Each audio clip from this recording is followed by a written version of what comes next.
Something in between के 62 episode में आप सभी का स्वागत है। लुटियन जोन में बंगले के सवाल पर फिर सियासत शुरू हुई है। केंद्र सरकार ने अचानक कांग्रेस महासचिव प्रियंका गांधी को 1 महीने के अंदर 35 लोधी रोड स्थित बंगला खाली करने का निर्देश दिया है।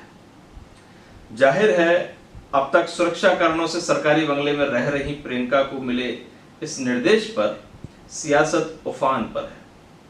सवाल उठ रहे हैं कि अगर प्रियंका सरकारी बंगले में नहीं रह सकती तब भाजपा के वरिष्ठ नेताओं लालकृष्ण आडवाणी और मुरली मनोहर जोशी सरकारी बंगले में कैसे रह सकते हैं।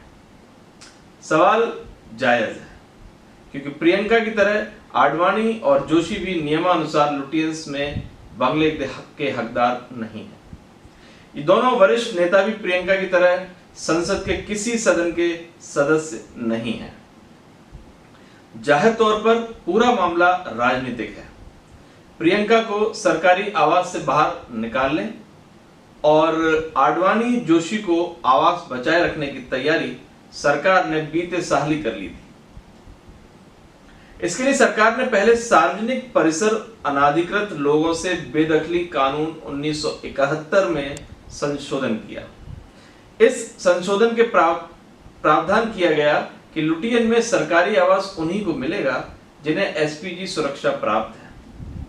फिर इसके तत्काल बाद एसपीजी एक्ट में संशोधन करते हुए तय कर दिया गया कि यह सुरक्षा घेरा अब वर्तमान प्रधानमंत्री तक ही सीमित रहेगा।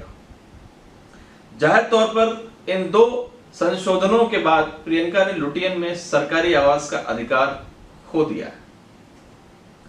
हालांकि अपने वरिष्ठ नेताओं का सरकारी आवास बचाने के लिए सरकार ने सुरक्षा की स्थिति तात्कालिक स्थिति को हथियार बनाया है।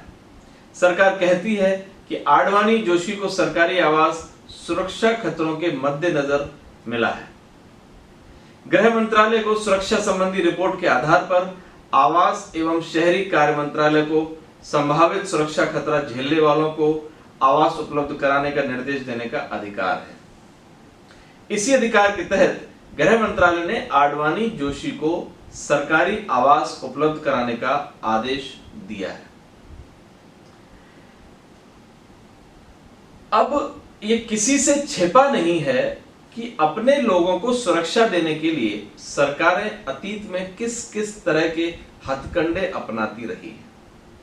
सत्ता में आते ही नेता अपनी सुरक्षा में खतरे का हवाला देते हुए आसानी से सरकारी सुरक्षा हासिल कर लेते हैं। सवाल यह नहीं है कि आडवाणी जोशी को सुरक्षा का खतरा है या नहीं। सवाल यह है कि क्या जिस आधार पर इन 2 वरिष्ठ नेताओं को सुरक्षा का खतरा बताते हुए सरकारी आवास दिए गए हैं वही प्रियंका पर लागू नहीं होता। उस प्रियंका पर जिनके पिता और दादी ने आतंकवाद की आग में अपने प्राणों की बलि दी है। अगर प्रियंका को वाकई सुरक्षा का खतरा नहीं है तो उन्हें आडवाणी जोशी की तरह जेड श्रेणी की सुरक्षा क्यों दी गई है। सरकार ने अब तक प्रियंका को दिया गया सुरक्षा का वापस क्यों नहीं लिया। इससे साफ पता चलता है कि लुटियन के सरकारी आवास से बाहर रखने के लिए प्रियंका के साथ सरकार ने राजनीति की है। खैर, ये तो मामले का एक पहलू है। दूसरा पहलू अत्यंत मार्मिक है। दूसरा पहलू बताता है कि लुटियंस में सरकारी आवास के लिए एक तरफ पूर्व सांसदों, पूर्व नौकरशाहों और कद्दावर नेताओं ने सभी नियमों को ताक पर रख दिया है। इसका अंदाजा इसी से लगाया जा सकता है कि इस साल जनवरी महीने तक करीब 600 लोग ऐसे थे जिन्होंने बीते 2 दशकों से भी अधिक समय से सरकारी आवासों पर कुंडली मारे बैठे थे। जाहिर तौर पर पूर्व की सरकारें इन्हें उपकृत करती रहीं क्योंकि ये सभी या तो सरकारों के प्रबल समर्थक थे या सत्ता में अपनी बेहतर पहुंच रखते थे।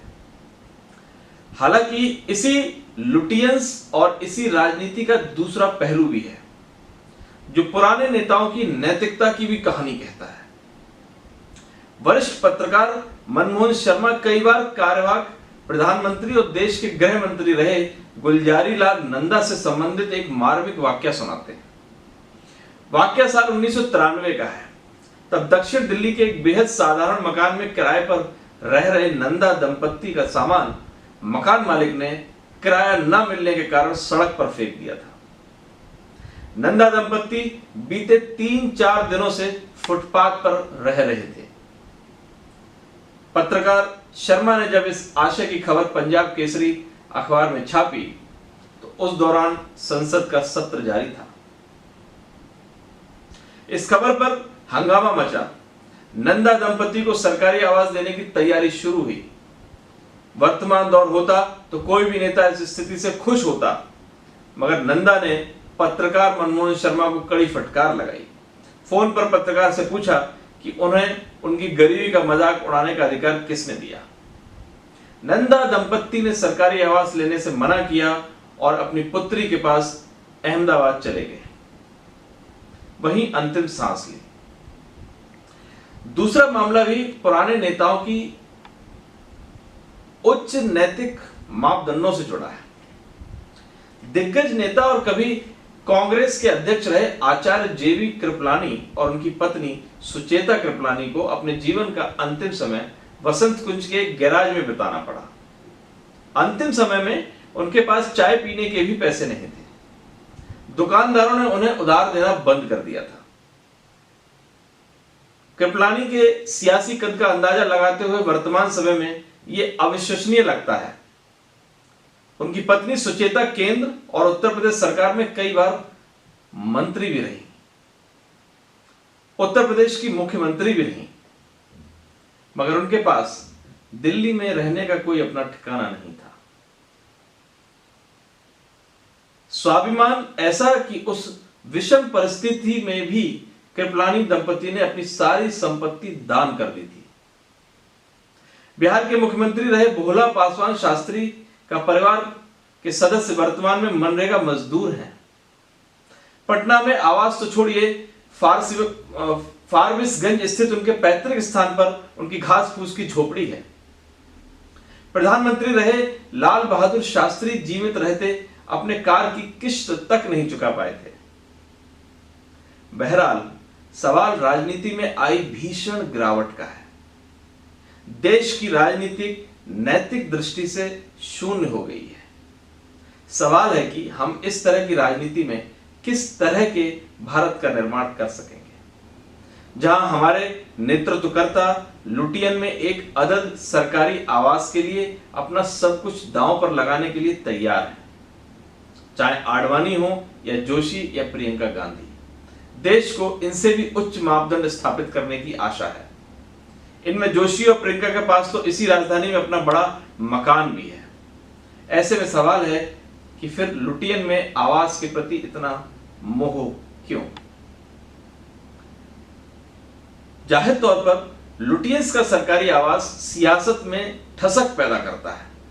लुटियंस में सरकार आवास ना होने को वर्तमान राजनीति में सक्रिय कद्दावर नेता अपने अपमान से जोड़कर देखते हैं।